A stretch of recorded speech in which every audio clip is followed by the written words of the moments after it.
Shopaholic and watching another movie of the week, and the movie of this week was Confessions of a Shopaholic from 2009. So if you haven't watched it, watch it now. If you're new to movie of the week, as I talk about a movie here, you guys come below your thoughts, and in 2025 we're doing different romance movies, so that's why we did this movie. This is only my second time watching the movie, and I always remember, I don't always remember, but I remember it being like kind of like a fun movie, like I had a good time. And this time I was like,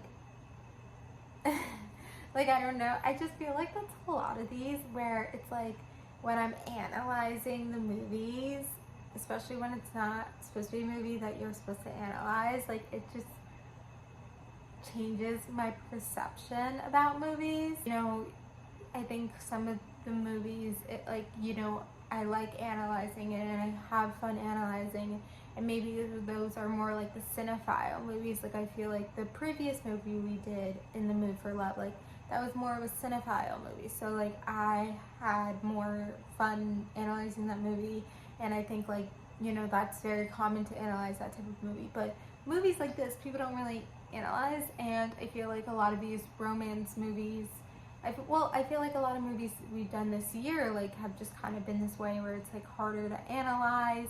It's not fun analyzing, and I think it's because they are romances. I think that has something to do with it, and you're not supposed to they're not created to analyze. They're created to make you believe in love.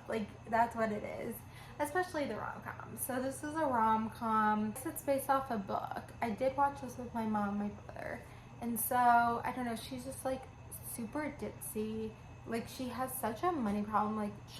Being a shopaholic is a real problem. But it is a real problem, and people who have this addiction, it's a real deal. And hers was just so extra, and I think it's a mental health issue. But I think obviously they did it so extra for the movie, and it's kind of it's so the opposite, where she's working at a magazine that writes about money when she has money problems herself.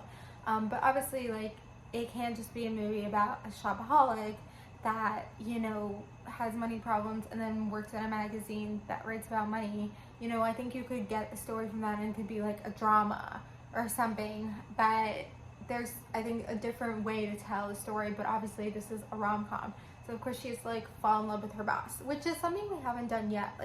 Is a workplace romance, we haven't done that yet, and I guess technically this is a workplace romance. It's her boss. A lot of these types of movies, you're how did they actually fall in love? It just kind of seems like they were just the person there, there was they were the only option kind of thing. They get together. I mean, it's kind of crazy. She just writes, I thought it was one article, and when she blows up, I guess it's a column. But I mean, I do think it's kind of interesting how shopping can relate to money. It's just kind of crazy. The storyline and some things are so over the top and dramatic.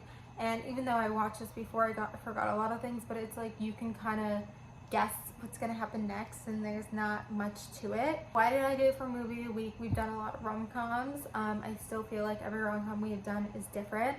I still feel that way with this one. I think it's still different than a lot of the rom-coms we've done. I just feel like everyone is still different.